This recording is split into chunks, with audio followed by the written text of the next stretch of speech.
वो दिन भी अच्छे थे जब मुझे भूत प्रेत पे यकीन नहीं हुआ करता था। काफ़ी दिनों से मैं जॉब की तलाश में यहाँ वहाँ भटक रही थी। फिर बड़ी मुश्किल से मुझे एक होटल की नाइट शिफ्ट की जॉब मिली। घर में गुर्बत और तंगी के बायस मैं कोई भी जॉब करने को तैयार थी। इसीलिए मजबूरन ना चाहते हुए भी मैंने होटल की नाइट शिफ्ट जॉब के लिए हामी भर ली।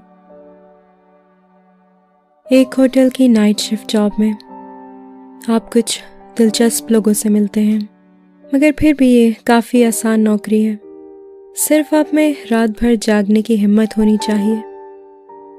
दूसरे अल्फाज में कहा जाए तो आपको 8 घंटे कंप्यूटर के सामने बैठने के पैसे मिलते हैं।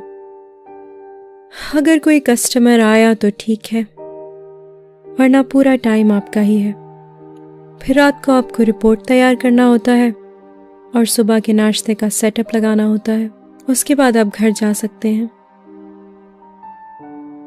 पर प्रॉब्लम यह है कि जैसे जैसे रात का अंधेरा बढ़ता है आपके दिल को धड़का सा होने लगता है। मेरा मतलब है कि हाँ, लॉबी में काफ़ी रोशनी तो है, लेकिन बाहर पूरा अंधेरा और तो और अकेलापन।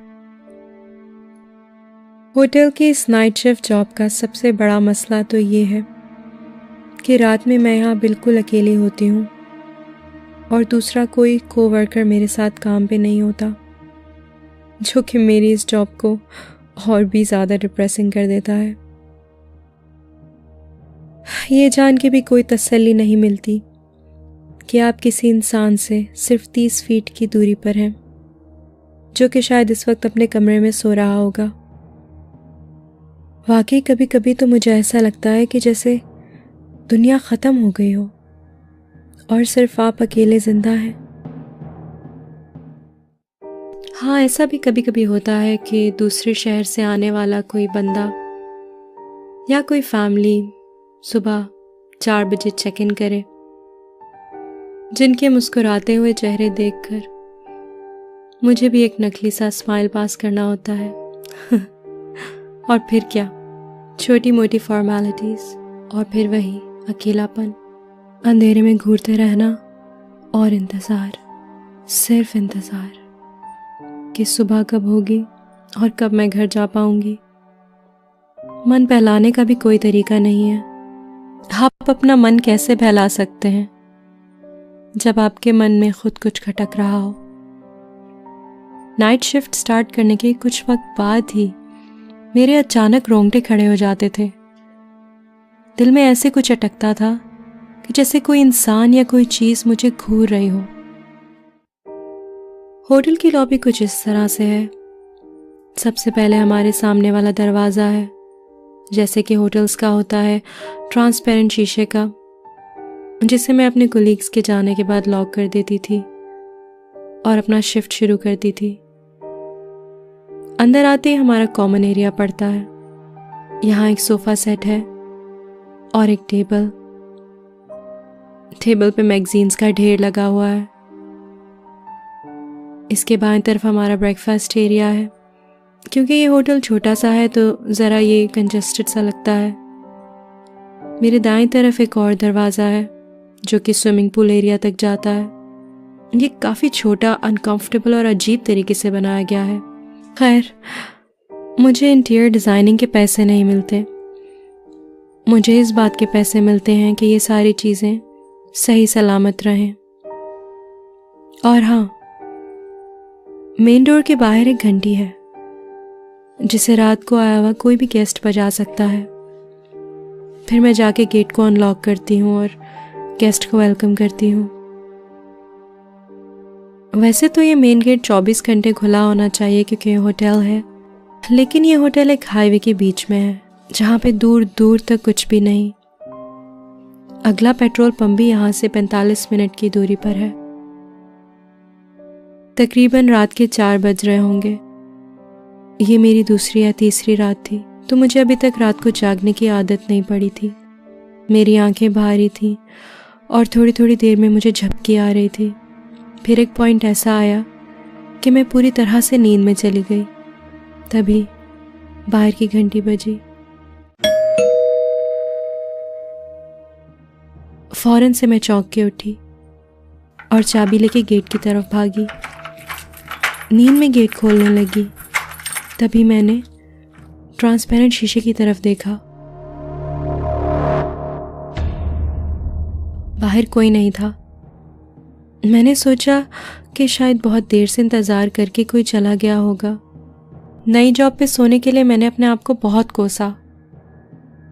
मुझे बस एक ही बात का डर था कि मेरे बॉस को सुबह कंप्लेन ना पहुंचे। मैं सीधा ब्रेकफास्ट एरिया गई और अपने लिए कड़क सी कॉफ़ी बनाई। मैंने रात भर जागने का इरादा कर लिया था। कुछ ही देर में बाहर की घंटी दोबारा बजी। इस बार घंटी पूरी बजने से पहले ही मैं दरवाजे के करीब पहुंच गई थी, मगर फिर भी कोई नहीं था। इतनी रात को तो कोई बच्चे भी नहीं हो सकते जो मेरे साथ मजाक कर रहे हो। इसके बाद रात भर कुछ नहीं हुआ।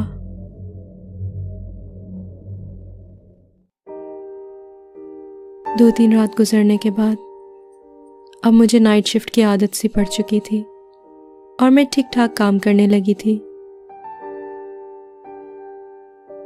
हमारे होटल का मैनेजर मुझसे बहुत खुश था। वो मेरी तारीफ करते नहीं थक रहा था, लेकिन मैनेजर को कोई आइडिया नहीं था कि नौकरी कितनी आसान है।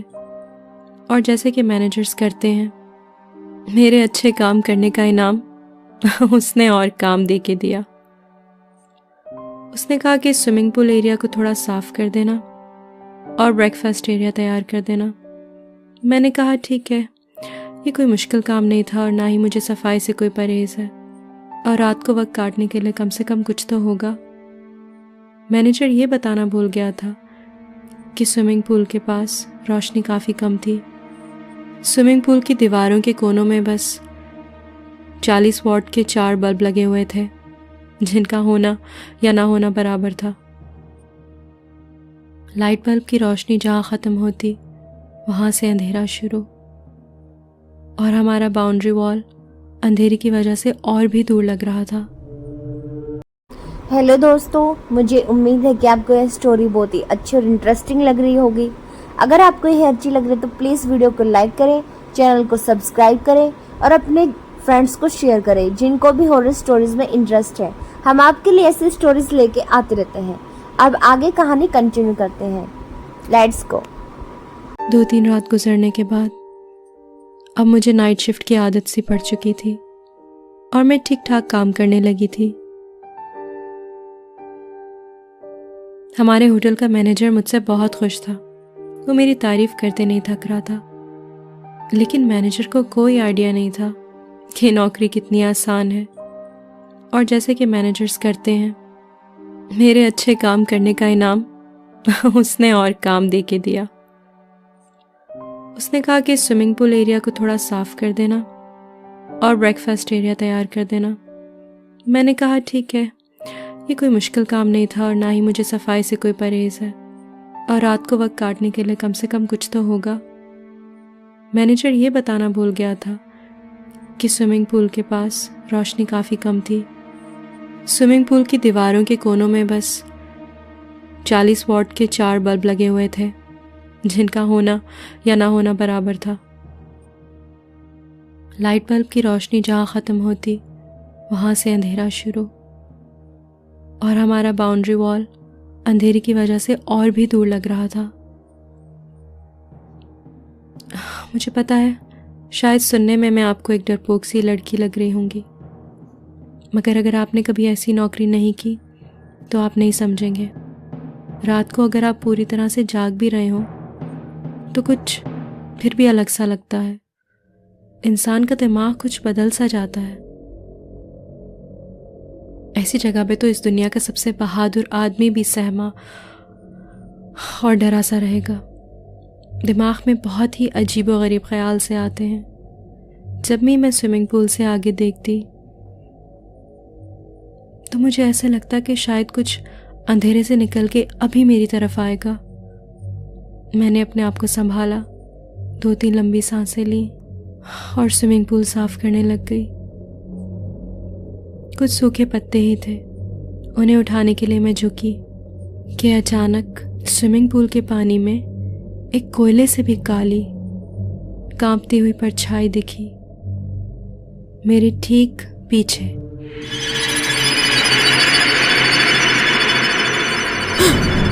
मैं इतना जल्दी मुड़ी कि मैं गिरने वाली थी। काफ़ी मुश्किल से मैंने अपने आप को संभाला, लेकिन वहाँ कुछ भी नहीं था। मैं पूल के पानी की तरफ मुड़ी, वहाँ भी कुछ नहीं था।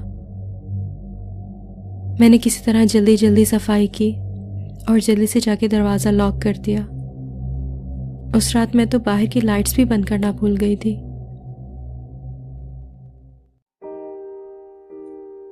जब भी मैं इस बारे में अपने मॉर्निंग शिफ्ट वाले कोलीग्स को बोलती हूँ तो वो मेरा मजाक उड़ाते हैं, जैसे कि मैं उन्हें डराने की कोशिश कर रही हूँ।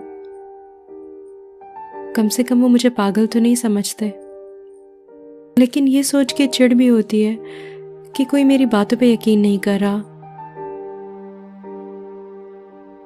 इस होटल में काम करते हुए 1 महीना पूरा होने के बाद मेरी जिंदगी का सबसे भयानक हादसा हुआ।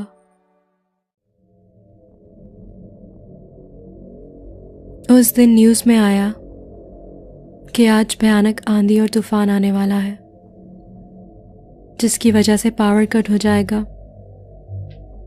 ब्रेकफास्ट एरिया में बैठ के मैं ये न्यूज़ देख रही थी। अभी टीवी पे ये न्यूज़ चल ही रही थी कि अचानक से बिजली चली गई। होटल में पूरा कब्रिस्तान जैसा सन्नाटा हो गया। ना फ्रिज की आवाज़, ना कंप्यूटर की, सिर्फ बाहर चलने वाली आंधी की आवाज़। एक रूम के गेस्ट ने कॉल किया।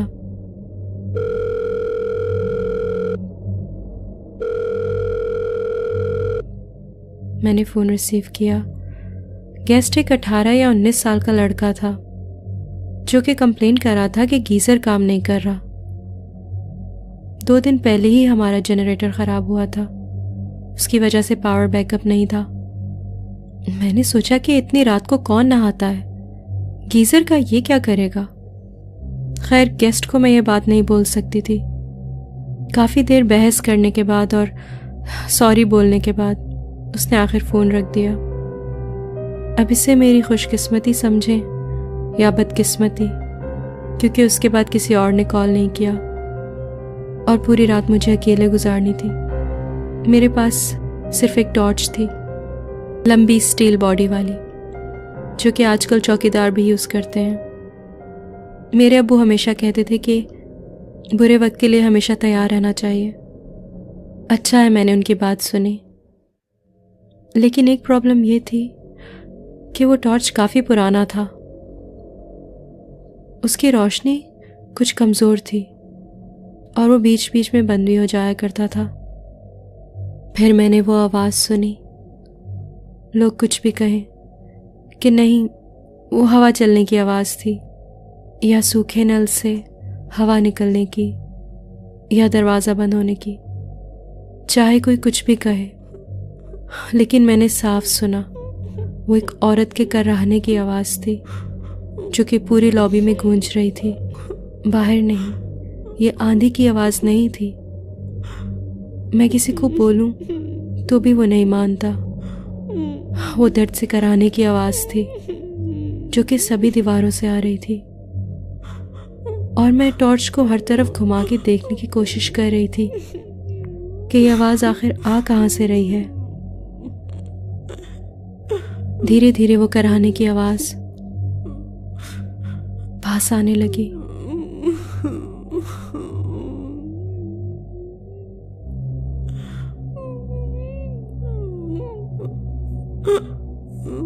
और फिर जब टॉर्च की रोशनी मेन डोर पे पड़ी तो मेरे मुंह से चीख निकल गई। मेरे सिर्फ 2 फीट की दूरी पर वो परछाई खड़ी थी।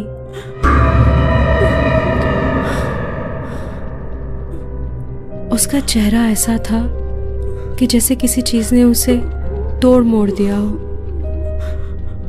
आंखों की जगह काले अंधेरे से भरे 2 छेद थे और उसका पतला सा मुरझाया हुआ चेहरा, और उसके जिस्म में से बदबू आ रही थी। जैसे ही टॉर्च की रोशनी उस पर पड़ी तो उसका जिस्म कांपने लगा, जैसे कि वो मेरे पास आ रही हो, आहिस्ता आहिस्ता अंधेरे में। और टॉर्च की रोशनी पड़ते ही वो रुक गई और देखते ही देखते वो अंधेरे में तब्दील हो गई और रोने की आवाज़ भी बंद हो गई। ठीक उसी वक्त लॉबी की लाइट जल उठी, पावर वापस आ गई। मेरी सांस में सांस आई, लेकिन फिर भी मैं उस जगह से 1 इंच भी नहीं हिल पा रही थी। मुझे समझ नहीं आ रहा था कि ये हुआ क्या। मुझे अपने आप को संभालने में कुछ वक्त लगा। फिर मैं चुपचाप जाके कंप्यूटर के सामने बैठ गई। ये ख्वाब था या हकीकत? थोड़ी ही देर में सुबह हो गई और मैं बिना किसी को कुछ बताए घर चली गई। मैंने अपने बॉस को कॉल किया और कहा कि मैं आज रात को जॉब पे नहीं आ पाऊंगी, मेरी तबीयत कुछ ठीक नहीं है। मैं तो चाहती थी कि ये नौकरी छोड़ दूं, लेकिन बहुत मेहनत और मुशक्कत के बाद ये नौकरी मिली थी और घर वापस जाके मुझे ताने नहीं सुनने थे। उसके बाद मैं जब भी सोने की कोशिश करती तो वो चेहरा मेरी आंखों के सामने आ जाता और ये ख्याल भी आता कि अगर सही वक्त पे उसके ऊपर टॉर्च की रोशनी ना पड़ी होती तो ना जाने क्या होता, या वो टॉर्च काम नहीं करता तो क्या होता।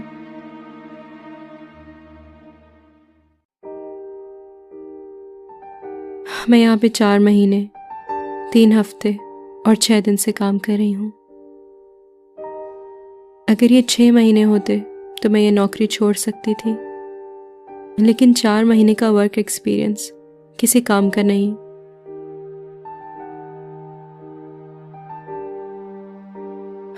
अब अंधेरा हो चुका है और मैं नाइट शिफ्ट पे पहुंच चुकी हूँ। न्यूज़ के हिसाब से आज फिर वो आंधी आने वाली है। मैंने अपने लैपटॉप को फुल चार्ज कर लिया है और एक एक्स्ट्रा बैटरी भी रख ली है। ये पूरी रात चल जानी चाहिए। कुछ मिनट पहले बाहर बिजली कड़कने की आवाज आई।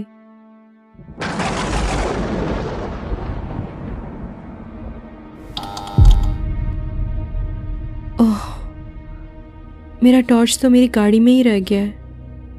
अब मैं बाहर भी नहीं जा सकती, सब कुछ पूरा अंधेरा है।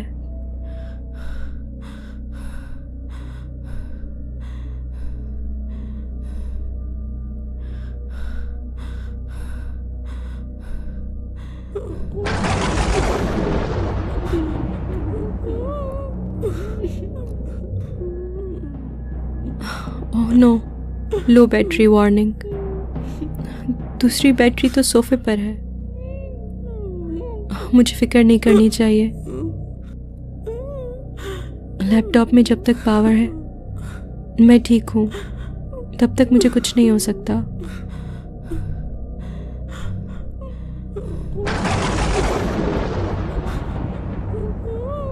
लैपटॉप का पावर।